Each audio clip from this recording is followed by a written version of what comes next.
Hey everybody, just going to take a quick break from the show to tell you a little bit more about Rocket Money. It's the start of a new year. It's the perfect time to get organized, set your goals, prioritize what matters most. And for me, top priority is getting myself together here. Financial wellness, doing that, which that feels important, just feels like adult stuff that you have to do. And thanks to Rocket Money, my goals feel achievable now. They show me all my subscriptions in one place, help me easily cancel ones I forgot that I've been paying for, which happened to me. Absolutely happened to me.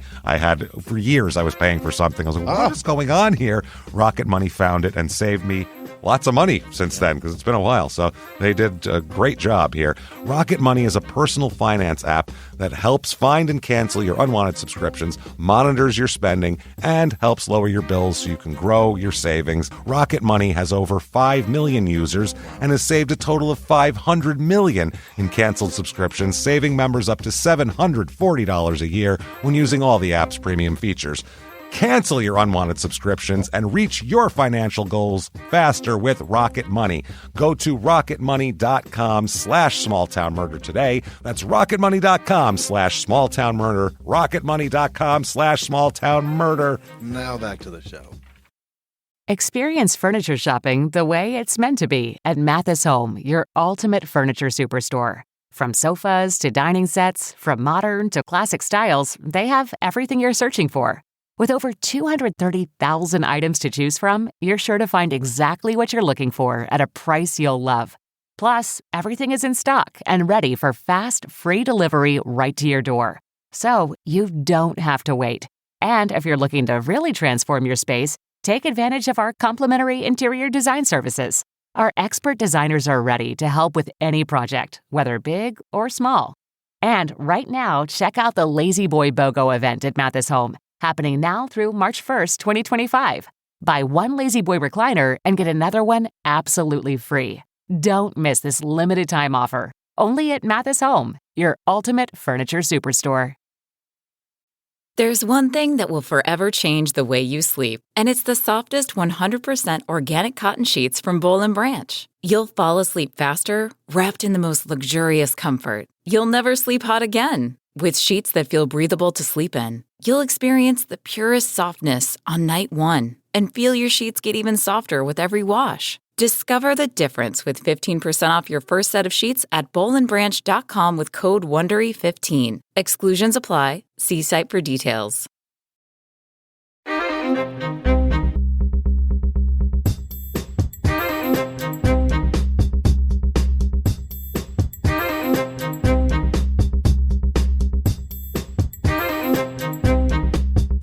Hello, everybody, and welcome back to Small Town Murder Express. Yay, and choo-choo. Oh, yay indeed, Jimmie. Yay indeed. My name is James Pietragallo. I'm here with my co-host. I'm Jimmie Whisman. Thank you, folks, so much for joining us today. We have some wild stuff for you coming out of Maryland. Right.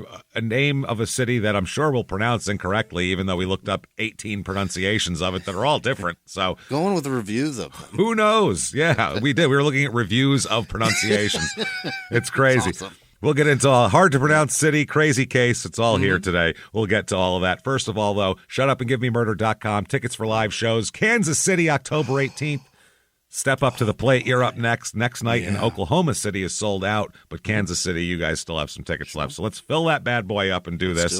Get your tickets for the rest of the year as well, especially for the October 30th virtual live show. Oh my God, I can't wait. Just like a regular live show. All the pictures, all the comedy, all the murder. Except you get to stay wherever the hell you want to stay, in your house or wherever you want to be, on your roof, in your front yard, in your car. Don't care. If you got Wi-Fi, enjoy. We're wearing costumes, and they're going to be fun. So check all that out. Wild stuff here. I love putting a wig on Jimmie. It's my favorite thing in the world. So we're going to do that. It's going to be a lot of fun. Shutupandgivememurder.com. Patreon.com/CrimeInSports is where you get all the bonus material. Oh, yeah. Anybody $5 a month or above, you're going to get everything. Whole back catalog, hundreds of bonus episodes you've never heard immediately upon subscription. New ones every other week, including this week, where you're going to get one crime and sports, one small town murder. You're going to get it all. Let's see. This week, we're going to do, for crime and sports, the 1993 Florida State football scandal. They won the national championship, and they were just cheating left and right. It was wild. I love a good cheating scandal. And then as for Small Town Murder, we're going to talk about something really interesting. Ted Bundy's psychological evaluation from 1976. They had him for 90 days to just poke and prod and look at him and do a diagnostic session, which that is any psychologist or psychiatrist, I assume, that'd be high up on the wish list. If I could get Ted Bundy for a month and a half and just unpeel the layers of that onion and see what the hell's going on, we'll talk all about it. Patreon.com/crime and sports is where you get all that. That said, it's time to get into this. Let's do it. We have a lot of wild show for you, so let's do it. I think it's time now, everybody, to sit back. Let's all clear the lungs here, and let's all shout, Shut up and give me murder. Let's do this, everybody. Okay. Let's go on a trip, shall we? Let's go. Let's go. We're going to Maryland this week. Yeah. Which, I don't know. People go, oh, well, there's Baltimore, and then you don't know much about the rest of it, really. There's Annapolis. Yeah, that's the capital. And but I mean, what goes on there? Yeah. Nobody knows. We don't know. We have no idea what's going on there. This is Pocomoke City, Maryland. Now, some pronunciations said it was Pocomoke. That had bad reviews, though, that pronunciation. It did. It had like 2 stars. But then a 5-star review is Pocomoke. That's the 5-star review. So we're going with that one. This is in southern Maryland. We're going to call this Panhandle Country. It's coming down a little peninsula, and the way this little peninsula goes is Maryland has like 3/4 of it, and then the last little tip belongs to Virginia for some reason, even though it's well off the shore of Virginia. Yeah. Okay. So it's right above that. It's close to there. It's near Ocean City. It's about 2.5 hours to Baltimore and about 2 hours to Cape St. Clair, Maryland, which is our last Maryland episode, Adopting Murder. That was a fun one. Go ahead and do that. So the population here, 4,295. Not a big place. No. And it's a pretty rural area that we're going to talk about today. Median household income here well below the national average at $45,781. Oh. Well, almost $25,000 below the national average. And it is cold. How do you afford chilly. it? A median home price also low, though. That's helpful. $178,500. So very low. And the motto here is the friendliest town on the Eastern Shore. Well. The whole Eastern Shore could count everything. Show me the map. The other motto should be, our competition is Jersey, so that should be the other part of the motto here. History here. It started in the late 17th century, so way back there, 1600s. A small settlement called Stevens Landing, sometimes called Stevens Ferry, grew at the landing on the south bank of the Pocomoke River, or Pocomoke River, sorry. Sure. 5 stars on Pocomoke. The town was incorporated in 1865 as Newtown. Yeah. And then they reincorporated it in 1878 as Pocomoke City, after the American Indian name of the river, meaning black water. So, which is just how you want your river to be, black and dirty. That's perfect. But I do like an ode to a Native American thing. That's nice. Yeah, they do that a lot. That's good. In 1922, the business district of Pocomoke City was destroyed due to a large fire, of course, as everything pre-1930 at one point was ashes. On one side of town, it continued up to the church on 3rd Street. Jesus. It really torched the place. They rebuilt downtown pretty quickly, though. I guess farming was declining during the 1900s here, but the poultry industry rose to take its place. Hell yeah. And then also you can get jobs for the Navy around here, the Coast Guard, and NASA as well. So really? There's places to work. Pocomoke City was named an All-America City by the National Municipal League, which sounds like 12 blue-haired old ladies judging other people's towns. Fuck is that? No interest in that shit. That was for the years 1984 and 85. So back then they had it. 40 years ago, it was a good place, apparently. Not sure now. We don't know, but I know people who do know. Tell me who. Some people leaving reviews, they know. All right. So let's find out from them. Number 1, 4 stars. I love the small town home-like feeling, although sometimes it gets annoying that everyone knows everyone because of how fast rumors can spread. This is some small town shit here that they're talking about. I mean, it's nice, but people gossiping, talking about me behind my back all the time. You could just, We have a lot of people who care about each other, which is great.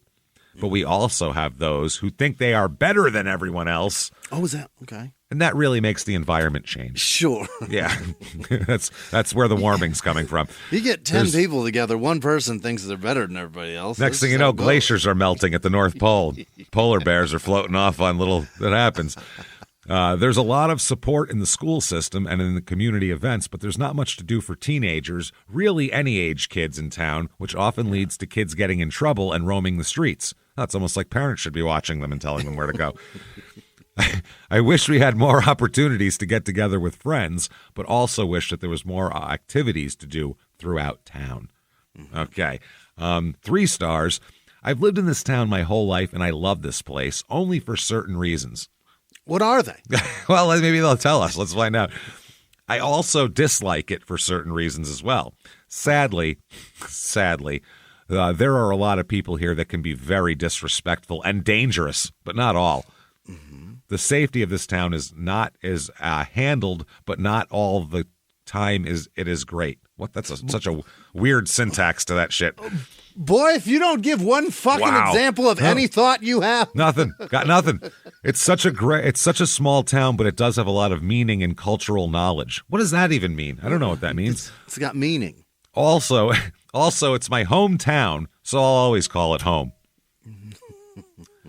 Imagine having a full conversation with that person. This is the most frustrating motherfucker I've ever How heard of. frustrated you'd be with that person. Yeah. And then 2 stars. The area might be better for more like a transition, but could be better elsewhere. That's the whole review. I have no idea what you're talking about. No one does. Okay. Transitioning what? It could be a lot of things. That's a lot of different things. To a different place, to another job, becoming a woman. What are we talking about? Out of prison. That's possible, too. Things to do. The Great Pocomoke Fair. Yeah. There we go. You got a fair. I'll give you some of the events here. You got the livestock load-in. That's exciting. Sure, yeah. The Little Miss pageant, of course. The rap battle walk-ins. They're going to rap battle? They're going to have rap battles, I guess.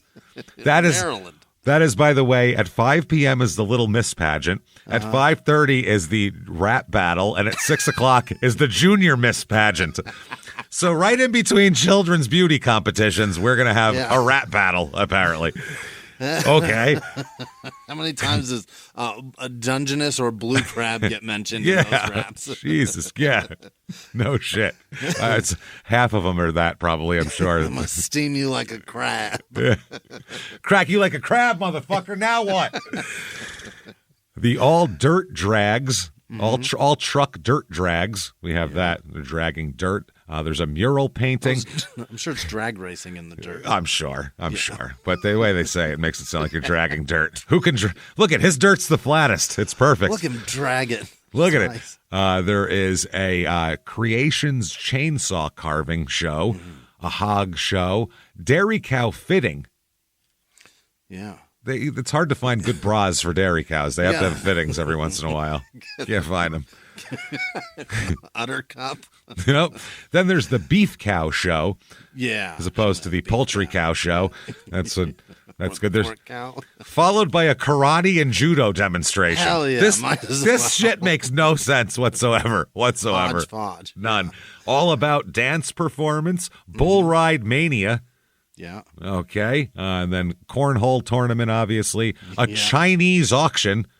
Oh, are we auctioning things off in Chinese? Are we auctioning off Chinese people? What are we auctioning off? We have lots of the Chinese to auction off today. I mean, they're small, but they work hard. This fella here. Then there's a pygmy / mini goat show. Yeah. Sheep fitting and showing in their nicest evening wear, I assume that can be. A tug of war, which I hope has a rope involved. A cake auction. Okay. Just auctioning off some cake. A chainsaw carving auction. Praise at the fair. The Barnyard Olympics, which sounds so much fun. That sounds like... I want to see a pig fucking... Oh, man. Fly. I want to see all that shit. I can't wait to see the Barnyard Olympics. A pig triple jump. I want to see... Cow diving is the event that I'm into. I really want to see the splash they make. That'll be good. That They just said, fucking prod him off the hot dog. that's hilarious. That said, let's talk about some murder. What do you say right. here? Because I could talk about that fair all fucking day. Especially the Olympics. There's events I didn't even mention, so really? it's awesome. We right. just don't have the time. Let's go back in time to 2007 here. Okay, so not very real far back. 2007. We'll talk about a young woman first here. This is Christine Marie Shetty. Okay. And she is born December 22nd, 1980. So for 98% of 2007, she's 27 years old. She is a mother of three here. Two of her kids are ages 2 and 4 at this point in time. Youngins. And then she has another one that I don't know where that other one is. Everyone keeps saying she's a mother of three, but everyone always talks about these two specific kids and where they were during all this. So I'm not sure about exactly where they go, but we know she has 2 sons and a daughter. Okay. She's a small young woman here. She's 5'3", 100 pounds, light and tiny. So she is a stay-at-home mother with the 3 kids. She lives with her mother and helps. They have a family business that they run, her family. So she helps with the family business while she's watching the kids. She does office work and, whatever needs to be done to get the shit done here. So she lives with her mom. Lynn Dodenhoff is her mom. And her mom describes Christine as follows here. Christine is a very outgoing, outspoken young woman. She was a really good mom, a single mom, and there's issues like with any single mom. She wasn't perfect ever, but she's a good-hearted person. She would do anything for you. Yeah, it sounds like basically, and if I could infer some stuff here. Sure. From what Lynn, the way she describes it, sounds like Christine probably was a troubled teenager. Mm-hmm. She's got 3 kids by 26 in 2007, and I don't think that they were planned, you know what I mean? So I think maybe she's had some trouble in the past, and now she's a single mom who's trying to get it all together and, be a mom and be a good mom and do all of that stuff. So that's what it kind of sounds like. Maybe has some hard opinions, maybe a little loud. Yeah. Moody, or not moody, but, I feel like she's definitely an opinionated person, and she's not shy. She's lived some shit, so she's got some opinions about things. That's what I mean, and she's not shy at all. Yeah. In 2007 here, in late 2007, she's going to move out of her mom's house because she has some fighting with her mom. Uh-oh. So apparently she moves in with a friend of hers named Tia Lynn Johnson. Okay. So Tia is her friend. She's going to move in with Tia, and I guess Christine and her mom had a minor fight, and then Christine and her kids took off for Pocomoke City here. Yeah. To go live with Tia. And her mom, Lynn, said, being 26 years old and having to live under our rules, there was a little bit of tension. Yeah, that's not easy to do. Look, I'm a mom. I got 3 kids. I don't need you to tell me what to do. Especially if you've moved out and now come back. Like, you've lived on your own and had your own rules, and now you're back in mom and dad. That's hard. That's got to be difficult to do here. Yeah, so. When you move back in, you kind of... It's almost like you got to give up some of that freedom and be like, I didn't do very well with it, so here I am again. You have to come back humble. That's how it is. It sucks. Yeah, so. That humility is not easy. No, Tia is her age. She's about 6 months younger than Christine, or 6 months older. I'm sorry. Tia had a tough upbringing here as well. Tia has had it rough in her life. She had to wear a back brace all through school. Oh, fuck. So just like Dee in Always Sunny, basically. She was the the monster. Yeah. What was it? The what the hell they call monster? Aluminum monster. There you go. I'm like, some sort of monster, not steel. So she had to wear the back brace the whole time, and this was, she went to school in the 90s, so she was teased unmercifully. Oh, my. I mean, this was not now where kids would be like, hey, come on, she's fucking, hurt. Be nice to her. Right. Like, back then the kids were like, yeah, and they'd stick magnets to her and shit. That was terrible. Yeah. So Tia's had some issues. Now, after Christine, I guess Christine had an argument with her parents over how much milk one of her sons was drinking. That's what spurred the move out. I don't know if mom thought the kid wasn't getting enough calcium, or if grandma was complaining that the kid drank too much milk. I'm not sure. We're going through so much milk. But it's got to be that, right? When you have your son, daughter, whatever, living there, and they're bringing 3 children, you're going to expect the milk to really go through the roof. Your milk output is crazy. You're going to go through a lot of milk today. At my house, we go through, like, I can't even finish a half a gallon of milk. I'll throw out the last quarter of it because it goes bad, because I just don't drink that much milk. I have cereal or whatever. Yeah. But, when my kids were little, it was like every 2 days, a gallon of milk. Yeah. Oh, Constant. God, forget it. When I was a kid, we'd go through a gallon of milk in a day because you got cereal in the morning and you drink it, too. I never drank it, but I always put it Really? in. I fucking hate to drink milk. It's disgusting. Okay, well, I can't drink milk. I'll drink chocolate milk, or if I could put it in something, like one of those strawberry instant breakfasts or Those something. are I could terrific. fucking love those. Yeah. Oh. I don't mind milk-based things, but to drink straight milk, I just can't do it. It's fucking weird to me. They've got a new milk that, I don't know if it's new milk, but it lasts so long. And I question it. So long? It lasts a month. Oh, you know what I mean? It sticks you mean around expiration-wise? So I'm so stupid. I thought, I poured like 5 glasses, and it's still like barely even in my mind like it was a regenerating milk. I'm like drinking it, but it just keeps refilling. It's like it just keeps going. I think that might be you, bro. I think you're out of your mind. Like, I was really questioning your sanity, milk, and you're talking about something way more normal than what I'm talking about. I don't know why it lasts so long, and I question it because that feels weird. Like there's preservatives in it that shouldn't be there. It's not curdling, man. It can sit in my fridge for a month. Oh, that's not right. A month. I don't want that. I want my milk to go bad quickly. Very perishable. Yeah, there's sometimes at the store when you grab the jug and it's like, this expires tomorrow? That's fast, isn't it? I like my beer cold. I like my women sexy. I like my milk, I like my milk tomorrow. And I like my milk curdling quickly. Those are the things I like in this world. I'm a simple man. So apparently here, she moves in, and Tia's not the only one who lives there. Mm-hmm. They're going to move into a farmhouse on Bird Road outside of Pocomoke City. This is the 2900 block of Bird Road. So apparently Lynn is picked up in a car by Tia Johnson and Tia's boyfriend, Clarence Butch Jackson. Might as well. Who goes by the name Junior. That's which his middle name is really Butch? His middle name is Butch, and he's like, that's not hillbilly enough. How about Junior? Call me Junior, even though that's not even in my fucking name. That's JR fine. will do in a pinch. Wow. But not even Junior is spelled out. Yep. Junior. Junior's born June 26, 1974, so he's a few years older than everybody in this little conglomerate here.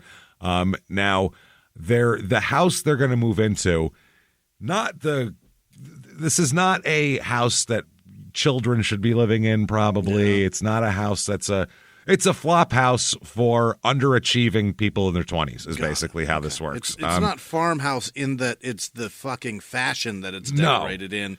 It's an old farmhouse. It's cheap because it's in the middle of nowhere. Right. That's what it is. Exactly. Yeah, there's no farming going on at this house whatsoever. It's a farm-style house. And but it's not the chic. No, they don't have a zucchini garden out back. That's not going on. I don't think. There's not a lot of shiplap in this motherfucker. No, they're not raising pigs for the circus or the carnival or whatever the fuck you're fair. Yeah. So they lived. The one woman who lived across the street, Carol Morrison is her name. She said that the house was in poor shape. She said, "quote There was no water, running water. You can't have." So they're not a house. And another guy's going to move in. There's 4 adults living in a house with no running water. That's not a house. And those people aren't adults. No, that's a shelter. That's just shelter from the cold. Yeah. That's all that is. That's all that is. It's a lean-to at that point. And only part of the house had electricity because the house was fucked up. So only part of the house has electricity. Oh, boy. Shall we go into the lighted part of the house tonight? Right. Well, why don't we? Let's live a little. The frightening part is that's probably because something ate the wires elsewhere. Oh, I'm sure. And, you know what I mean? Yeah. Those shits are still hot somewhere. Oh. That's so scary. It's a fire hazard, I'm sure. It's all going to burn. So, but I guess Christine didn't have any other place to go, and her friend offered her, because she said, I can't stay here anymore. I can't take it anymore. And I think her friend just said, well, you can stay with me. And it was a place to go and kind of, I guess, collect herself. You know what I mean? You can go camp with us. Yeah, and I've stayed with people in shitty places like this. Yeah. Maybe not that shitty. We had running water. The toilets worked. I'm not staying somewhere where the toilet doesn't work. No. No, shit buckets are. Yeah. That's where I draw the line. It's got to leave. That's where I draw. When I flush that toilet, I want poop to go away. Period. It's got to go. That is minimum. So I guess during this time, Tia Johnson, by the way, has 2 children as well that are living here. That's why it's okay. So there's 2 children here that she's got that are living here. And there's another guy named Justin Michael Hadel. He's born in 1990. So he is... That's a youngster. 10 years younger than the girls. He's 17 years old while this is going on. That's a minor. He's Tia Johnson's cousin. Okay. He's Tia Johnson's cousin, and apparently he is at the house frequently. He's always coming and going. He'll end up basically just living there. And the neighbor said she never really saw Christine coming or going or doing anything once she moved in. She just was there, I guess, either in or out, one of the two. So Justin Michael Hadel here, this guy, he's living at the house. So you got 4 adults living there and 2 kids. Now, the weird part is Christine's kids seem to be staying with her mom. So Christine takes off and the kids stay in the place with running water, which is good. Yeah. But the kids are still drinking the milk. Yeah, that's the solution to the... Yeah. Okay, all right. This is weird. So that's what I mean. I feel like Christine's had some issues with her mom, and there's been some family problems. It's what it sounds like, and her mom wants there to be no problems, and it seems like Christine is a bit rebellious, we'll say. The only person that has the solution fixed there is Christine, because now she doesn't have to listen to her mom bitch about the milk going on. Exactly. No shit. So now she could just tune it out. So November 13th, 2007, Christine is seen in the area of Bird Road here at the house and around the house. Her 2 sons, ages 2 and 4, were staying with her mother. I don't know where her daughter is at this point. No clue.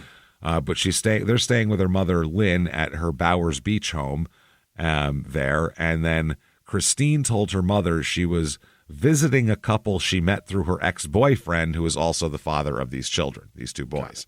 That's who Tia is to her. She met him through there. Now, so she did all of this, and I guess what they say is that Christine was at the house this day on November 13th, and then Tia and Hadel and Jackson, all of these people, Junior there, all of these people say they went to pick up Tia's kids from school, and when they got back, Christine was gone. Okay, she was just gone. That was that. Now, there is conflicting, by the way, information of where her kids are. There is information that says when they got back, Christine's kids were home alone, 2 and 4 years old. At the no electricity house? No electricity house. Then there's also renditions of this that say that the kids were still with Lynn at this point. Then at first there was a renditions that were saying that the kids were with the kid's father. So we have 3 different places where the kids are possibly being, but the only thing we know for sure is that they are not with Christine. They were not with Christine at this point because Christine is gone. Now, I think it might be that her boys are at the house at this point because that would make sense for something that happens later. Okay. All right. So Justin Hadel, the 17-year-old, is the one who calls Lynn to inform her that we can't find Christine. Okay. Have you seen her? And he said, I already reported her missing to the police. Do you know where she is, maybe? Okay. So that's how that goes. So the police get involved here. Yeah. And we have Detective Robert Troutman of the Worcester County Bureau of Investigation, and they said they were expanding their search to Delaware and Virginia as well to look for her because they can't find her. They said they don't suspect foul play at this point because they just think that Christine took off somewhere because she's done that before. So they said, we're looking into everything, though. You never know, but we don't suspect foul play. They first talked to her ex-boyfriend and say, do you know where she is? Since you're A, the father of the kids, and B, you're the one that, you guys have been fighting or whatever, your exes. And he said, I don't know where she is. And he has a rock solid alibi. He was with 40 people the entire day. So no way he's any way involved with any kind of disappearance. So they said, okay, he's immediately out. But the ex-boyfriend told police that he had Christine's journal. Okay. Yeah. Which showed multiple numbers of adoption agencies. She had written down a bunch of adoption agency numbers, and that, from what I understand, that is not to adopt more kids. That's to get hers out. That's to possibly give away one of hers, or I don't know if maybe that's where the daughter is. I'm not going to make any assumptions there, but she has a bunch of adoption agency numbers in there, and that's what he shows the police. So they continue to search for her, and her family, Lynn and her, the whole family put up a $5,000 reward for information that'll find her. They think she just took off. So the sergeant of the Worcester County Bureau of Investigation said, we continue to get calls and information. We're trying to track down everything so we can get to her. So they're trying to find her. At this point, they decide Christine is not missing. Christine has abandoned her children. That's what the police decide. Oh, boy. They decide so much that there's no foul play that they are charging her with a crime now. Neglect and abandonment of children. Yeah. They can't find her, so they charge her with child abandonment. They absolutely do. Now, her mother, Christine, is like, bullshit. Christine may be things and she may be this and that, but she's never going to abandon her kids and run away. That's never happened. That's Lynn? That's Lynn, the mom, saying that. She's not running away. Or if she left the kids with me, they're with me. You know what I mean? She cares about her kids. Yeah, she's a good mom and gives a shit about her kids and doesn't just leave them and take the fuck off and not tell anyone where she's going. Hey everybody, just going to take a quick break from the show to tell you about the safest sponsor ever, Simply Safe. Absolutely, these people will keep you safe. It's amazing. You know that every 26 seconds a burglary takes place in the United States, according to the FBI. That means that by the time this podcast is over, dozens and dozens of homes will have been targeted, ransacked, God knows what happens here. So protect your home before it's too late with Simply Safe proactive security system. Simply Safe helps stop threats before they even have a chance to break in. Named Best Home Security System by U.S. News and World Report 5 years in a row. And by us for about the last 8 years as well. If you trust us, believe me, you want Simply Safe. So visit simplysafe.com/small to claim 50% off a new system with professional monitoring plan and your first month free. That's simplysafe.com/small. There's no safe like Simply Safe. Now back to the show. This show, Small Town Murder, is brought to you by BetterHelp. Get yourself some therapy, everybody. Honestly, here. We often hear about, red flags that you should avoid. Hey, that's a lot of a thing. It's become a real phrase now, real cliche. But why don't you focus also, you look at green flags in friends and partners. Look for good things as well. Right. And maybe you're not sure what that looks like, though. Therapy can help you figure that out. What are positive things? What are the green flags? And then you can practice them in your relationship. It's absolutely a fact. And so, honestly, we absolutely are huge advocates for this. It really, really helps. BetterHelp is fully online, making therapy affordable. It's convenient. They serve over 5 million people worldwide. You can access a diverse network of more than 30,000 credentialed therapists, wide ranges of specialties there. Here's the coolest part.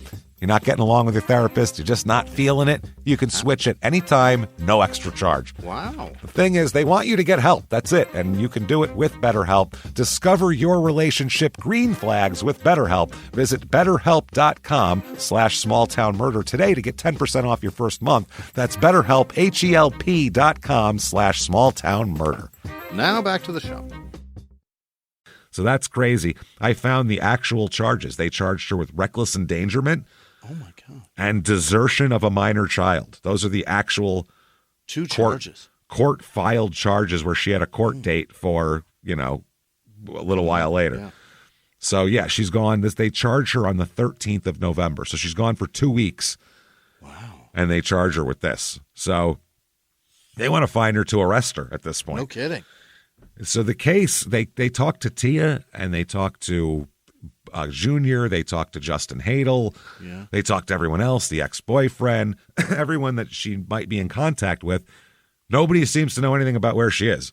Nobody's got a thing. Her parents, her friends, their roommates, nobody. So at that point, they just stop looking for her pretty much. Oh, my God. I mean, it's like if you find her, there's a missing poster and all that sort of thing. It's like if you find her, let us know. But, we'd love to arrest her. We'd love to put her in prison if you find her. So that'd be great if we could put her in cuffs. So Lynn decides, no, my daughter's missing. Yeah. She's not just a fucking flaky mom who abandons her kids. I'm going to find my fucking daughter, which she's a good mom, Lynn. Who the hell wouldn't do that? Right. So Lynn takes it upon herself to search for Christine all the time. She said she went as far as assuming that she said she must be dead if she's gone this long. She's got to be dead or kidnapped or being held somewhere. So Lynn went as far as to research various states of decomposition in an attempt to inform her search. Like, basically, if I find her now, she'll be in this state. This is what I should be looking for. Lynn's got a really fucked up Google search now. Dark turn of mind, Lynn. Oh, yeah. my. Yeah. Lynn's search history is like mine at this point. It's creepy. It's not good. If I'm ever accused of anything and they look at my search history, I am fucking You're going to jail, done. bud. I look at the weirdest shit because I have to. Yeah. Weird psychological shit for why did this person do this? Like, who the hell? What normal person has that shit on their thing? So, anyway, 6 weeks after the disappearance, so it's December. It's coming up, and I think this coincides just with Christine's birthday as well, December 22nd. Really? Yeah. She disappeared the end of October. So 6 weeks later, her mom, or not her aunt actually, decides to call a couple of psychics to help because the cops aren't helping. Yeah. And if you're not a person, if your business isn't finding people, it's hard to find people if you're not a detective. So they call in the psychics. This is Karen Hurley, the aunt, reaches out to a pair of sisters who say they have psychic abilities here. Okay. I guess this woman had a family connection who worked with the psychics on another case in Pittsburgh. So she makes the call. This is Suzanne Vincent and Jean Mackenzie Vincent. They are the quote-unquote psychic sisters. Right. So they're in their early 50s at the time. Yeah, it's still working because they somehow don't have enough psychic power to know the lottery number. To know any of that, to know a good stock fucking. To know they didn't know to invest early in Microsoft. They had no idea. Nothing. So they work as a team, this team here. Suzanne hears things and Jean gets visions. So one person gets audio, one person gets video, and they have to sync up the fucking feeds at some point and figure out how this goes together. Which is wild. That's so funny. I guess Jean, they say, or she says, I would say, they say because she says that her visions are like watching a movie. She just sees everything happening. They say their gift is ever present. It can't ever be turned off. And auras are around them at all times. They're just constantly seeing this stuff. They can't stop it. It's a gift and a curse. Yeah. It's terrible. So Jean said that many people have this gift. And like musicians, some have strong innate natural talents, while others are able to work their way up from basics to proficiency with practice. So you can practice being psychic, and it'll come to you. I'll brush it upon it. This just sounds like remote viewing, which is a government program in the 70s, 60s, 70s, where they were actually trying to have people be able to do remote viewing and control things with their mind from other places. This is a CIA We spent billions on this. Billions of dollars we spent on this. Look up. Unbelievable. We'll do a bonus on remote viewing. It's fucking wild. And there's people that claim that they've saw into a terrorist cell and then a bomb. They shot them all. It was fucking crazy. Boy. We'll talk about it. We'll definitely do a bonus. I'm going to write that down so we know, because I think our listeners, our viewers, our remote viewers would be interested in that. So, the sister said, "What we're doing, it's working. We've been told by police many times what you just told me was privy to only the killer and us." Many times. Many times. Too many to count. That tells me these chicks are bad women. They be committing crimes. They've been definitely probably scheming a lot of people or scamming them. I don't know. So Suzanne said she started getting a read from the aunt over the phone. Well, right over the phone she was getting it. She said to be in the same room. She said a slender blonde girl, a struggle between two men and a woman, a sense that something very bad happened. She got right away. Okay. This is much later, by the way, she's saying this stuff that we know about it. She's saying it publicly. Yeah. Her sister, Jean, shared her visions with the family as well. And the aunt said this about the psychics. Right off the bat, they started telling me things that had happened. I didn't even have to say a word, like her having a tattoo and what had happened. Christine was coming through and talking to them, guiding them. It was eerie because of how much they did know. This was also very publicized for 6 weeks that there was a woman missing. And there was a description of her literally on a fucking poster before these people even got involved. I have the poster that says, here's her height, here's her weight. This is what she looks like last seen with these people. She has a tattoo here. All they had to do was see a missing. They had to Google it. It's 2007. Yeah. So, and it's also 2007 when everybody had a tattoo. So all you got to say is, that's the other thing. She have a tattoo. She have a tattoo. Is it a butterfly? Do I see it? I see a bird, a on butterfly. Her back, in her general maybe back, low? Possibly. Or maybe up toward I don't know, I'm seeing in the lung maybe area if there's a... Suzanne said this, quote, this is one of the psychic sisters. Then I heard the name, as vividly as could be, the name Tia, shouted from my spirit guides. Really? Oh, yeah. I said, Tia has dark hair and she has a connection with the short male. They're cousins and he's the meanest. Oh, my Justin. God. Yeah. This is later, she's saying she said that, by the way. This isn't, none of the family said she said that. This is her telling the press later. Okay. She said, I was actually fearful of those guys. Their energy was the worst I've ever felt. They were some pretty dangerous people. Yeah. So the sisters say they don't even charge to look for missing people. Is that right? No, they say, service? I know there are people out there that take advantage of the families of missing people. They give them false hope. But this is Lynn talking. But these ladies never asked for a dime ever, and that really means a lot. They genuinely just want to help. And they might have altruistic goals here. Yeah. That's possible. So Lynn gets her own search team going on here, though. There's about 90 volunteers one day that gather on a Saturday morning at the Bird Road farmhouse where she was last seen. They got rubber boots, gloves, and they're trying to find something. It's 67 acres of fields, woods, and swamp in the local area. That's where they're all going to look. In December? In December, yeah. Yeah. So, or this is early spring or whatever. So it was organized by a resident named Stephanie Burke, and they get all these different groups together. And Stephanie Burke said, I'm so proud of our town. At least if we don't find anything today, everyone will know that all that can be done has been done. And if we do find something, it'll be bittersweet, but then Lynn can have some closure. 2 hours into the search, on the edge of the woods, not far from the road there, Dawn Nichols, a local searcher, found a bone. Oh. That's not good. So they call everybody over. They hurry over to take a look at the bone. It was leaning against the bottom of a tree. And they're like, oh, my God. So what she found turned out to be a deer bone, though. Okay. We just found deer bones in our woods 2 days ago. We were like, oh, bones. Yeah. It happens. When I saw that animal down there. You saw a whole carcass, yeah.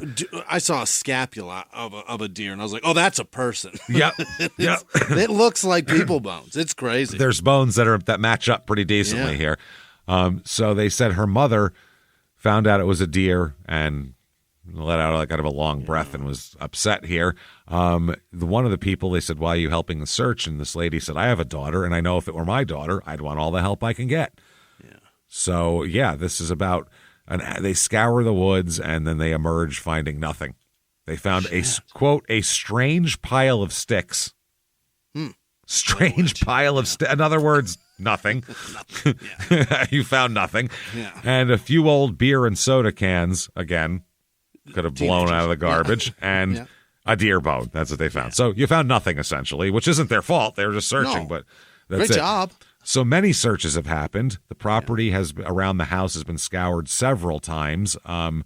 They did everything they could. Lynn said, I think this is wonderful. It's great to be part of something with everybody instead of us trampling through the woods by ourselves. Sure. Lynn tries social media, the limited amount of social media that was available in 2007.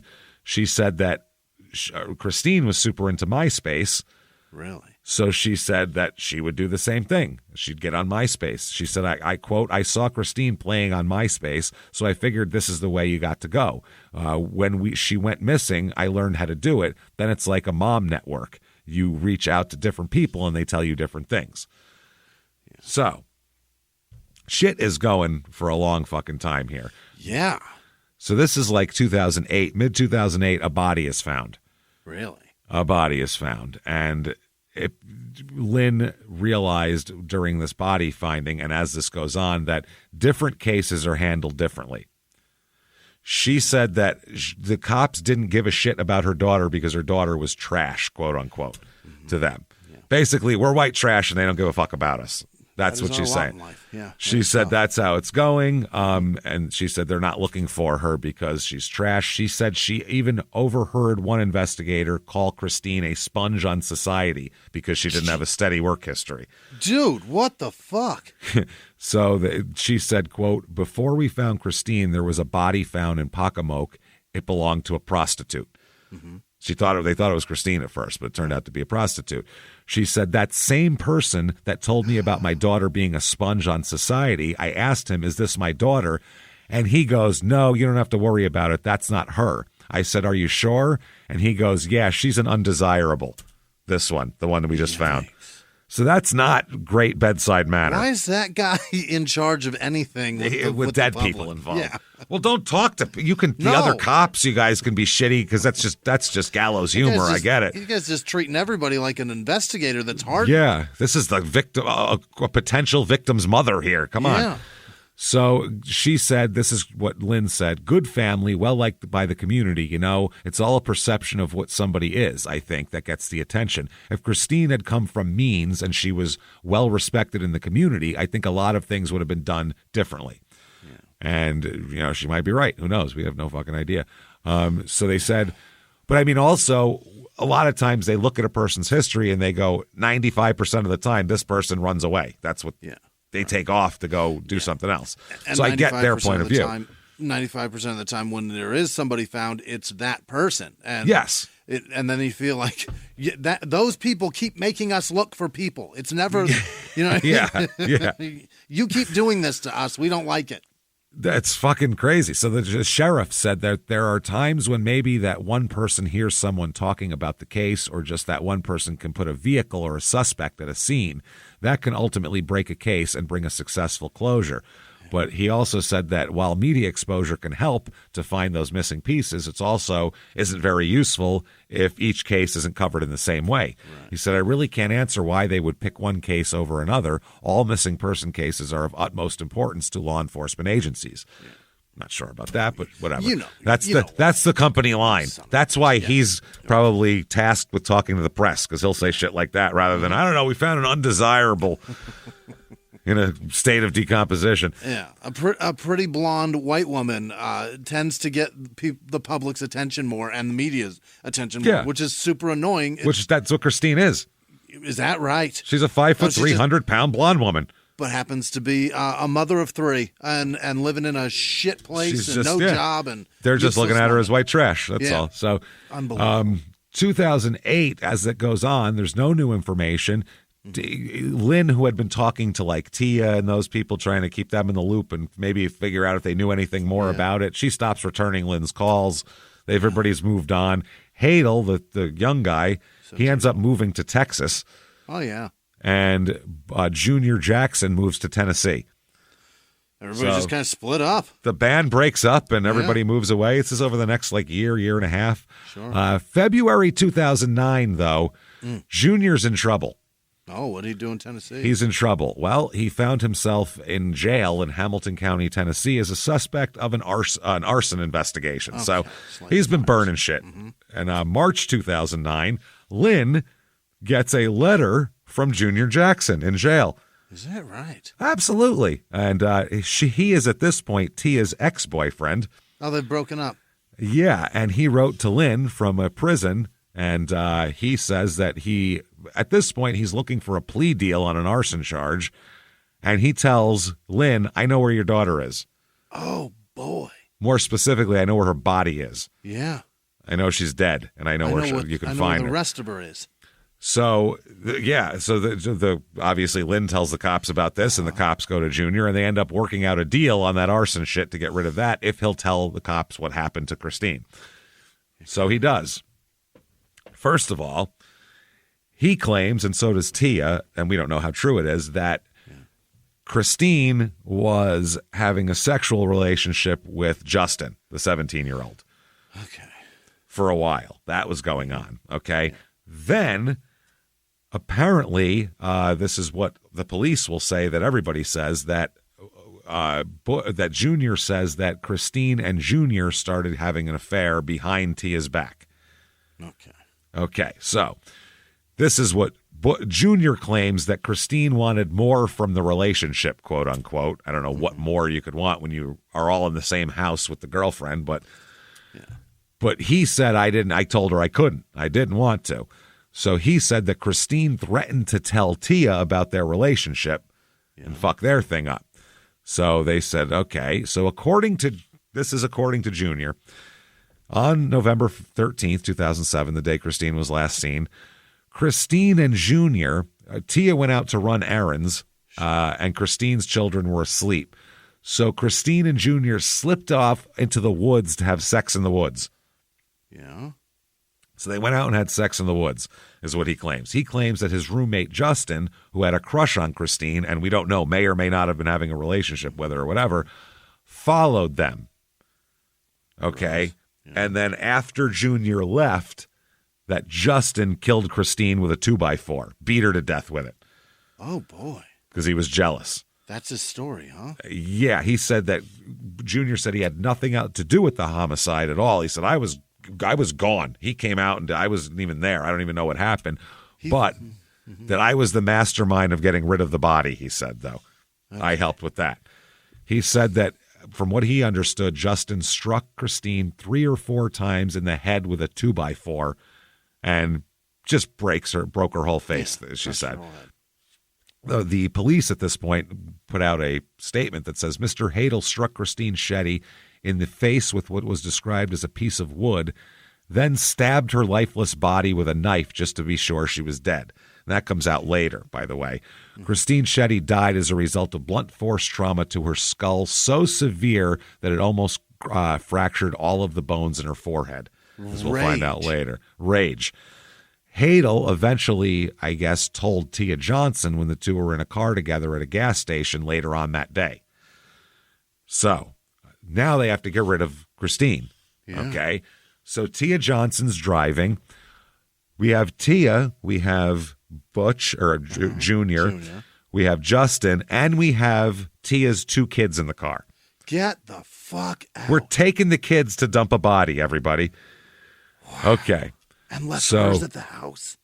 And I go, well, I don't know if at the house or if they went back with the grandmother at this point, or I don't know what happened with the kids. So that's why I'm saying we don't know exactly where, but they must have been at the house. If they were left with the grandmother, she wouldn't have been charged with child desertion and all that. They're left with a perfectly responsible person who's happy to have them. So anyway, he claims that this is Junior, that Justin and Tia took the body to the nearby river house in bed and breakfast. That's where it is.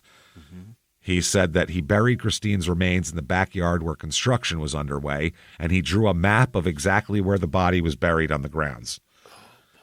So the River House Inn is described as a splendid riverfront National Register Victorian home converted into a unique bed and breakfast located in Snow Hill, Maryland. Here you can enjoy boating, biking, canoeing. If you love nature and the beach, we are close to some seashore and the resort town of Ocean City, Maryland. Also, if you have a spare 20-something-year-old lady you'd like to put in our ground, come on out and get wow. Come stay in this lovely place where there's a body that we don't know about buried on the property somewhere. Yeah. You can glance out the window and maybe see people burying a body. Junior and Tia both worked there. That's why they did it. Okay, yeah. They buried her between the fence line and a guest house at the River House Inn where they had worked. They said that after midnight on November 14th, so late that night, they broke into one of the guest houses on the property, used it as a staging area, then buried her in about 18 inches of dirt. Hey, everybody, just going to take a quick break from the show to tell you a little bit more about our stylish friends at Quince. That's right. Let's go elevate your styles, people. Yeah. Get it going, look good out there, and you can do it now without breaking your wallet, without breaking the bank, because at Quince, you can get high-end, versatile pieces at prices we can all actually afford, which is very nice. You want to get good stuff that lasts and it's good, and they have quality stuff that's very affordable. And you can do like we did, upgrading our stuff here, while still being a very reasonable price. Quince only works with factories that use safe, ethical, responsible manufacturing practices, along with premium fabrics and finishes. It's all quality stuff. You're going to love it. Trust us, it looks good. And I've got the leather jacket. It's a very high-quality item. Real nice, soft leather. Yeah. Jimmie's got his linen pants he's rocking. Yeah, they're terrific. Come on, be like us. Be fashionable. Get in there with Quince. Indulge in affordable luxury. Go to quince.com/smalltownmurder for free shipping on your order and 365-day returns. That's QUINCE.com/smalltownmurder to get free shipping and 365-day returns. Quince.com/smalltownmurder. Now back to the show. Hey, everybody, just going to take a quick break from the show to tell you a little bit about a very cool place, Thrive Market. Yes, we are both looking to get into the healthy swing this year. The problem is I don't know what's in everything, and I don't know if even I'm qualified to even read the labels to know if that's good or that's bad. Right. There's chemicals in things, and there's things floating around. I don't know what I'm doing out there. One of my favorite features, and I know you were talking to me about this, is the Healthy Swap Scanner in the Thrive Market app. Yeah, it's simple. You scan any item, and it'll instantly suggest a cleaner, healthier grocery alternative, which is it's great. Amazing. Yeah. That's great. Thrive Market also takes the guesswork out of finding these safe, healthy foods. For example, like I'm trying to get my protein intake up for energy. I'm always moving around. I need stuff, and I love that you can filter their site by the high protein options. Nice. It's very cool, and you can personalize this portion, and you can put filters on it. And get ready. You should be ready for a junk-free start to 2025. Get ready for it and head to thrivemarket.com/smalltownmurder and get 30% off your first order plus a free $60 gift. That's THRIVE market.com/smalltownmurder, thrivemarket.com/smalltownmurder. Now back to the show. It takes one guy out there to say, who's that Kyle who thinks he can just get on a microphone on a podcast and start publicizing this. From iHeart Podcasts and Tenderfoot TV comes a new true crime podcast, Crook County. I got recruited into the mob when I was 17 years old. Meet Kenny, an enforcer for the legendary Chicago outfit. And that was my mission, to snuff the life out of this guy. He lived a secret double life as a firefighter-paramedic for the Chicago Fire Department. I had a wife and I had 2 children. Nobody knew anything. People are dying. Is he doing this every night? Torn between 2 worlds. I'm covering up murders that these cops are doing. He was a freaking crazy man. We don't know who he is, really. He is my father, and I had no idea about any of this until now. Welcome to Crook County. Available now. Listen for free on the iHeartRadio app, Apple Podcasts, or wherever you get your podcasts. Good grief. So February 19th, 2010 is when this all comes together. Yeah. So 2.5 years later, where they dig for Christine, and they finally stumble upon a tennis shoe, which leads to the rest of the body of That Christine. is she was fucked there. up. It's really fucked up. An 18-inch grave, and nearby on a piece of wood, Junior was carved, which is, they were like, what the fuck, dude? What the fuck? But he was a landscaping guy there for a while, so he could have done that anytime. But that's not good. If your name is carved in wood next to where you buried a corpse, that looks bad for you, is what I'm getting at. Not good. The medical examiner testified that the body showed evidence of strong blows delivered to the face, the back of the head, and the ribs. Just pummeled this poor girl. They said based on varying locations, it would have been more than one time and at least 3 times. Lynn said when the police brought her in to see her daughter's remains, because she insisted, what was left of her skull had been shattered from the eyebrows down. Her whole face was broken. Fucking horrible, horrible. And Junior says, by the way, that wasn't the first place they buried her. They moved this poor girl. They moved her that day. First, they buried her in a shallow grave near the wood line of the farmhouse, But then they said that's the first place they're going to look for is on this property, which is true because they scoured it for months. Right. Let's move her. So then they dug her back up, put her in the car with the kids at fucking 2 a.m. and took them to bury a body. Jesus.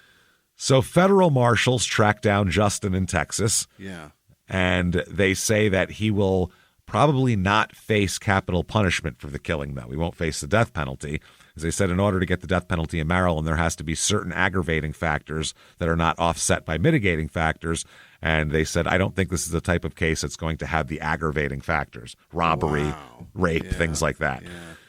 So they said that Lynn at this time didn't say anything publicly or anything.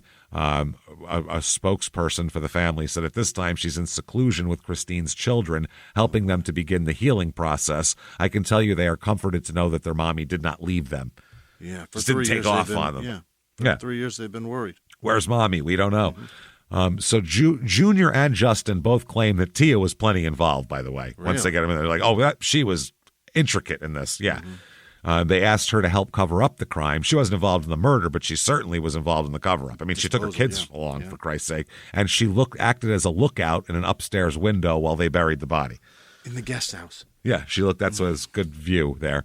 Justin, while in jail, talks to a cellmate, and he tells a cellmate that not only did he indeed beat her with a 2x4, but also, and this was not released to the public, the medical examiner's report didn't release this, that he used a kitchen knife to, quote, poke her up, as he put it. I poked her up. Yeah. And then he discarded the knife and the 2x4 in the creek later on. 3 years ago. So Tia's going to confess to her role. Yeah. She said that, it was Justin who confessed to her of the killing, not Junior. Junior said he told Tia about it. Tia said, no, Justin told me about it, not fucking Butch, or not Junior. Tia has said that Justin admitted to her that he'd killed Christine and scared her into silence.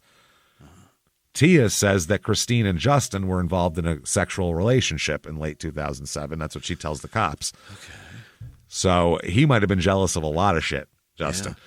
So they were all staying at the house, and she said that evening she returned to the property. No one was there except for Christine's 2 kids. So she said that Hadel and Jackson later returned saying they were looking for Christine after she took off, because that was their story. Right. But then she said, Justin told me that he and Christine were arguing over sex-related issues. Yeah. And he was swinging a shovel and hit her with it. Yeah. He said it was an accident. Okay. So that's what he told Tia, apparently, but we know that's not true because we know it wasn't a fucking shovel. Tia said she didn't immediately tell the cops or anybody else because she was concerned for the safety of herself and her children. Right.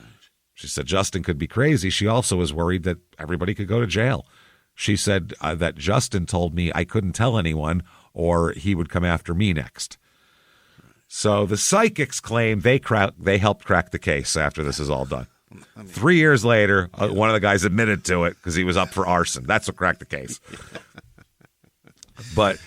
they say there's an article that says, while police and prosecutors are dubious of that assertion, Lynn said that their input was another tool in helping to find what happened to her daughter. Yeah. She said, as far as the information they gave me, a lot of it was spot on, especially as far as where she was found. 2 males, 1 Hispanic, one of them having light eyes. You don't just pull that out of a hat. I believe they have a gift. I really do. The Vincent sisters said they've kept early email correspondences containing markers, they call it, which are notable clues that came to them by use of clairvoyance or remote viewing. They even called it remote viewing, that prove their abilities. They said there was one call. They have several markers. An email provided. They included a physical description of Christine, the fact that she had 2 sons, and the vision of being pricked with a knife and rolled in a rug. There's no rug involved here. 3 days later, in another reading, more markers came up. Christine had been buried in a shallow grave near a series of bungalows. It was near water, in a place where boats could tie up, and there was a sign in front of the main building. Any business in a peninsula. You're on a fucking peninsula. Everything's near the water. Yeah, where boats come. Then Jean, the one sister, had the balls to say if the police would have done their job with the notes we gave Lynn, they could have found the suspects if they'd just done a little background research. So if police would have just let us be in charge of the investigation, obviously this would have been fine. They just need us to be sergeants, co-sergeants. Yeah, to search everywhere that has bungalows in the state of Maryland. The fuck are you talking about? Then she said, you still need law enforcement to get the suspect. We're just another tool. Right. You got that fucking right. You're a tool. That part you nailed. Yeah, I don't know if you had remote viewing for that. The cops say, calm down, sisters. Suzanne said her first contact with law enforcement was with a detective, and he didn't blow her off, but he listened. She said, you certainly know a lot of intimate details about certain people. That's what Suzanne said that she was told by the cop. He said that he wanted to be open-minded here to psychics, but the cop said that she didn't offer anything specific, only generality. She's near water. She's near an A-frame house. But they could never pinpoint where on God's green earth that might be. And on the East Coast, the amount of A-frame homes is crazy. Yeah, near water on a peninsula. So they said, according to this guy, he said the sisters provided no information that directly assisted with the case. He said, I don't want to make it seem as if it's some kind of scam. They're sincere in what they believe. But he's like, they believe they do this shit, he said, but I can only speak to this instance. Looking back, there's a lot of similarities, but at the time, they really didn't lead us in any particular direction. It's not a direct scam, but it's like bullshit. It's, kind of horse shitty, that sort of thing. Yeah. So Justin is charged with first-degree murder and first and second-degree assault. Yeah. He goes to trial. He's got a jury of 6 men and 6 women. Okay. And he wants a new lawyer, but the judge denies him one in the beginning of the trial. Okay. The judge called it a delay tactic in a case that's already dragged on for too long. Right. The openings here, the prosecutor said Mr. Hadel struck Christine Shetty in the face with what was described as a piece of wood, then stabbed her lifeless body with a knife just to be sure she was dead. Christine Shetty died as a result of blunt force trauma to her skull, so severe that it fractured almost all the bones in her forehead. So they say that 6 days later, after a witness came forward, the assistance of U.S. Marshals, Mr. Hadel was found over 1,400 miles away. He says that since his arrest, they haven't been publicly discussed all of this, but the prosecutor tells the jurors that they will hear from a cellmate of Hadel with whom he told all this shit details.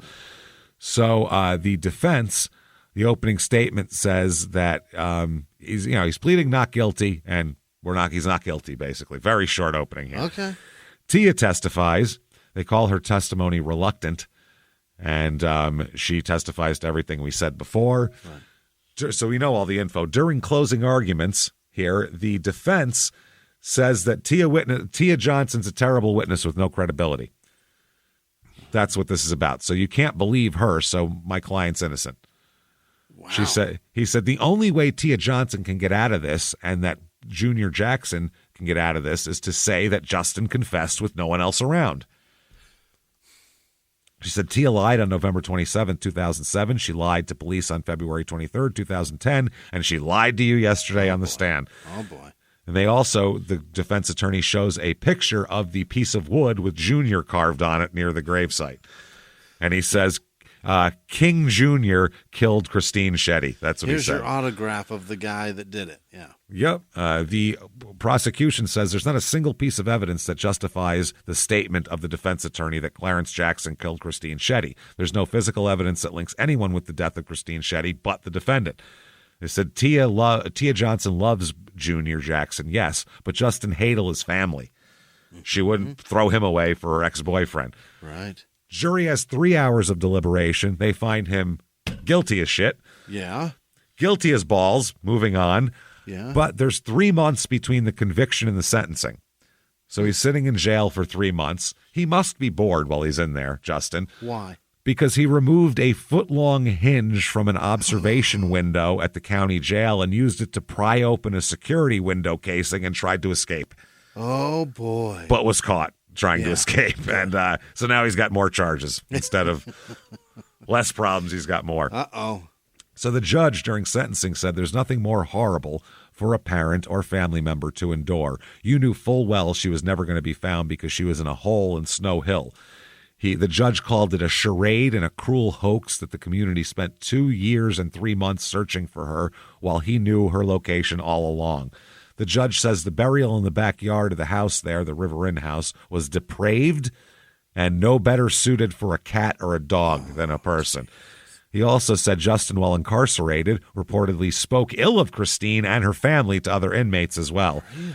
To the judge, that meant that Justin showed, quote, not a shred of remorse. No kidding. You, sir, may fuck off life without parole. Oh, shit. Yeah, he was 17. Oh. I think he's 19 now, but still. Oh, shit. That is a long time he just gave. I think he deserves it because that's terrible. I think he did sleep with her and thought there was something, jealous. And then he got jealous and followed them. He saw them go out there. Yeah. And then beat a woman to death in the woods. But what I want to know is why the fuck did Junior just leave her out in the woods alone? I think he took off. Yeah? That's what I mean. I don't know if he took off and left her. Was he involved too? She had to get it out of her or whatever. Yeah. I don't know. That's I don't know. Who knows? We don't know if he's put her involved. Clothes back on. Maybe I'll get out of here and you come out after, so that doesn't we look don't like we were look like together. Yeah, it looks like we were taking separate woods wanders. We were just having a little nature walk, each of us. Oh, so Lynn said since she went missing, I've been working this case every day.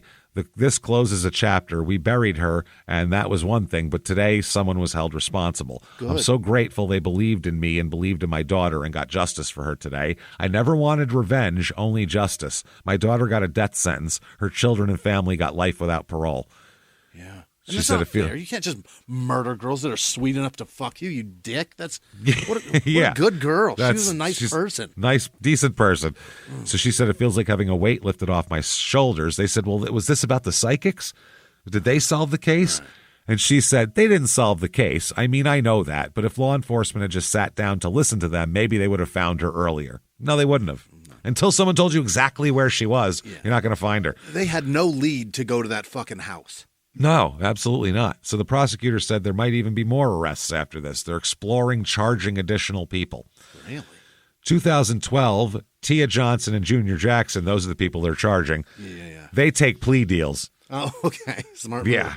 Yeah, they both submitted an Alford plea, which isn't an admission of guilt, but acknowledges that you will be convicted if you go to trial. They've got enough evidence. We're fucked. So sentencing here, prosecutor said that however, Christine and Junior were having a sexual relationship here, and she wanted more, tried to go through the whole thing. They said the whole, narrative of it. Yeah. Jackson's defense attorney said his client wanted to be held responsible for his actions and get back with his own daughter. And the judge said, the irony in his statement is he only wants to get back with his daughter. He has a daughter, while Mrs. Dodenhoff does not. No matter what I do, it doesn't change the end results of his actions. That's the frustration of the court. Absolutely. Lynn said, I just can't wrap my head around how someone could callously beat someone to a pulp and then go on with their life as if nothing has happened. Christine didn't deserve to die in the way she did. Junior speaks too. He's got to eat some shit here. Yeah. He said, I hid where your daughter was. I did not kill her, but the fact that I hid her for so many years is just as bad. I am deeply sorry from the bottom of my heart, said that to Lynn. He said that he was the mastermind and the utmost ringleader behind the cover-up after the murder took place. He said, I didn't kill her, but all the I was just as bad, is what he said. He really threw himself on his sword, this guy here. He said, it was my idea to bury her at the River House Inn, and he told the judge also that he's been diagnosed with bipolar disorder and is being medicated for it now. He's kind of a bad guy. So the judge says, you, sir, may fuck off. Life in prison for you. Oh, okay. All but 30 years suspended for being an accessory to first-degree murder after the fact. So he got 30. He got basically 30, yeah. So he got 30. Now, Tia, her public defender here, said that noted how Tia could not have been even on the property when the murder occurred, and she had nothing to do with carrying or burying the body. She just drove the car and looked out. That's all she did. Yeah. So the prosecutor said, yes, she also had numerous opportunities to tell everybody what the fuck happened and get some closure. Yeah. He said, I firmly believe, but for Mr. Jackson's desire to get out of jail in Tennessee, Ms. Shetty's remains would still be buried under that bed and breakfast, and this case would remain unsolved. Right. Ms. Johnson, every day from 2007 on, had the opportunity to tell the truth, and she never did. Now, the defense said, throughout her life, other people's wills have been imposed on Tia. She wasn't present when the murder took place. She was presented with circumstances and was told what to do. The judge says, that might all be true and everything, but, quote, Maybe, just maybe that night, somebody might understand that. But many, many days went by when she knew what happened. Yeah, that night she was scared. Sure. The next day when she took her kids to school, she could have went to the police station afterwards, is what they're saying. Or not just the next day. Those two dudes moved out of state eventually. Yeah, and she just went on. Wow. The judge said she drove the car, but there was much, much more than that. Ms. Johnson was up to her eyeballs in that cover-up, and she was not under the will of Jackson and Hadel for all those years. Mm-hmm. And he said those tears and this blood are, she wrote in a journal that these tears and blood are for you. I want to die and be with her. She didn't deserve to die on my watch. And she's got she writes about cutting herself in her journal. Okay. The judge says that that's all nice and dandy and all. At least they're going to be able to move on in some fashion. Obviously, it's going to be difficult. Tia says, I apologize to everyone involved, especially Lynn and her family and everything they're going through. I'll pay for my actions for the rest of my life. There's no happy ending for anyone involved here, but maybe now the healing can begin. I do know I will pay for my actions for the rest of my life. I see the pain in my children's eyes. I suffer and grieve every day as well. Lynn said, out of all three, she is the one for which I hold the most contempt. Absolutely. She said she's a woman and a mother, and I'm sad to share her gender. Wow, that's... What? Wow, you're a disgrace to vaginas. I hate my vagina because you have one. Wow. To say all she did was drive the car, there's a lot more to it than that. She had her own children in the car and waited while the body was buried and then never told. What kind of a mother would make another mother go through this pain and agony? Yeah. The judge says, you, ma'am, may fuck off. She gets a sentence of 5 years for the same accessory charge plus 10 years for a third-degree burglary for a total sentence of 15 years, but with 7.5 years suspended. What the fuck? 7.5 years till you got. I think you get extra just for bringing your kids with you. You don't bring your kids to a body burial. That's fucking mob guys don't. Ted Bundy never brought kids along. That's crazy. That's unbelievable. So, 2013, by the way, they changed the Maryland law about accessory after the fact. Yeah. It used to be a maximum of whatever it was. They increased the maximum amount of penalty that you can get for being a because of this accessory after the fact. Yeah, because of this. Yeah, totally. I guess it was 10 years. Yeah, it went from the maximum penalty increases from 5 to 10 years for being an accessory to first or second degree murder after the fact. Okay. So that's passed. It's called the Shetty-Bennett Act. Very nice. So they even put her name on it. That's nice. 2015, Justin appeals, saying that he proclaimed in open court his decision to fire his attorney, but the judge declined to hear him out and said he was a time-wasting tactic. And the appeals court said, fucking reversed. Can't do that. Yeah. So it's reversed at this point for Justin's conviction, but he's offered a deal here. Okay. He's going to take the deal. He avoids a retrial because they said, we're going to retry you on first-degree murder otherwise. So they said, are you willing to take this deal? And he does take a deal here. This agreement exposes him to a prison term of 30 years instead of life. They asked Lynn, and she said it was very hard listening to everything again. It's the start of a big conclusion, so there's no wiggle room. This is done. He can't keep appealing and making me come back here. It's just been a long time, 8 years. She said, you know what? If he can't appeal it anymore, fuck it. It's everybody is done. Great. So they said that he gets life in prison with all but 30 years suspended. So he gets exactly what Jackson got, which seems the person who actually did a murder has to get a little more than a person who didn't. He swung a 2x4 into a tiny woman's head. That's fucked up. Yeah. Then in 2016, the Psychic Sisters appeared on Investigation Discovery show 6 Degrees of Murder, and they're touting that they solved this case. And she said, when I tried to get an image of Shetty's body, I kept seeing an image of bungalows. I knew her body was buried somewhere near them. I kept feeling a connection to Texas, that someone involved in this case had a relationship to Texas. Well, then this is years later. Give an address, lady. Yeah. By the way, here are some also services they offer currently on their website. connecting with loved ones who have crossed over to the other side, receiving evidential information from your loved ones who have passed on. Evidence. You need evidence from psychic medium.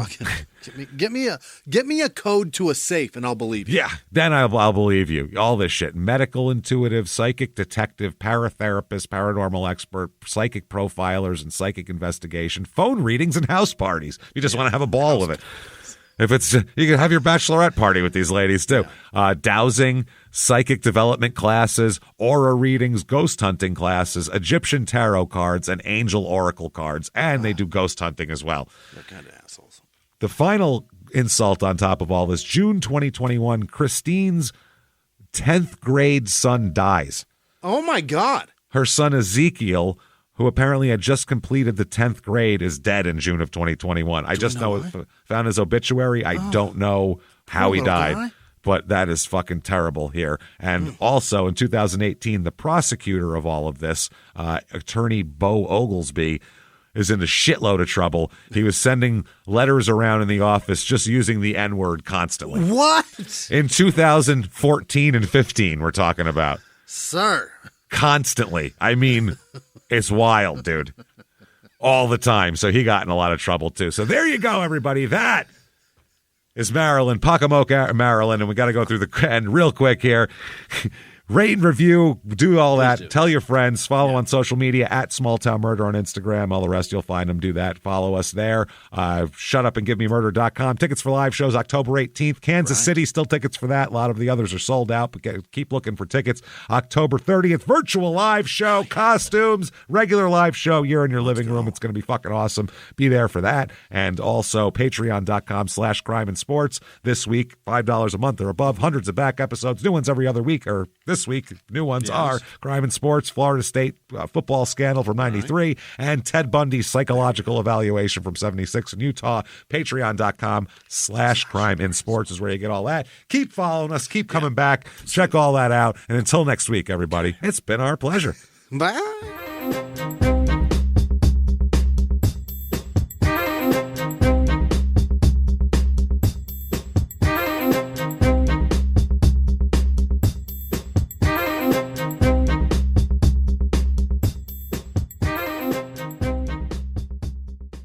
If you like Small Town Murder, you can listen early and ad-free now by joining Wondery Plus in the Wondery app or on Apple Podcasts. Prime members can listen early and ad-free on Amazon Music. Before you go, tell us about yourself by filling out a short survey at Wondery.com/survey. In the 1980s, a rosé swept the country. Hey, Mike, I really like this White Zinfandel. Well, good. Now put it down. I'm going to try another one. White Zin became America's top-selling wine. But most don't know that this sweet drink has a sour history. What began in 1986 with counterfeit bottles, a big fraud, a multi-million-dollar fraud, sent investigators chasing one of the most powerful families in the business, the Licciardis. But the closer the feds got to them, the more dangerous things became. It's a story of deceit. At the time, I was paranoid. Threats. You touch my kids, I will kill you. And murder. With a .22 caliber bullet to the head. What started with a scheme to mislabel wine spilled into a blood-soaked battle for succession. Welcome to Bloodvines. You can binge listen to Bloodvines exclusively and ad-free on Wondery Plus. Join Wondery Plus in the Wondery app, Apple Podcasts, or Spotify.